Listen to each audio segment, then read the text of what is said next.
আমি life care নার্সিংহোমের ওনার। আমার নার্সিংহোমের পাশে একটি বিল্ডিং কনস্ট্রাকশন হচ্ছে। সেই বিল্ডিং কনস্ট্রাকশন যখন প্রথমেই শুরু হয় তখনই আমি আপত্তি করেছিলাম যে রাস্তা থেকে কতটা ছাড়া হচ্ছে সেটা আপনাদের জানান।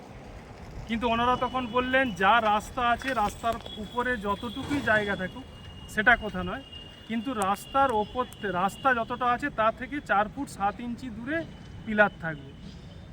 কিন্তু আমি সেটা গতকাল মিউনিসিপ্যালিটিতে জানিয়েছি। এখানে স্থানীয় কাউন্সিলরকে প্রথমে ডেকেছি, কাউন্সিলর প্রথমে আসেনি।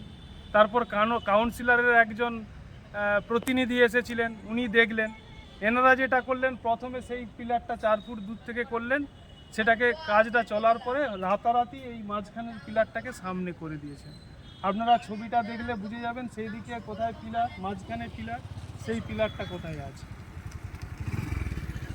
তো কালকে আমি গতকাল আমি মিউনিসিপ্যালিটিতে জানাই, ওনারা বলল কাজটা বন্ধ থাকবে, আমরা জানাচ্ছি। কিন্তু এখনও পর্যন্ত আমি দেখছি যে মিস্ত্রিরা কাজ করে যাচ্ছে, কথা শুনছে না, বা মিউনিসিপ্যালিটি কি বলেছে আমি সেটাও বুঝতে পারলাম না। মিউনিসিপ্যালিটি যেটা বলেছিলেন যে দুজনকে ডেকে থেকে ওটা মাপ করার পরে তারপরে স্টেপ নেওয়া হবে। ঠিক আছে।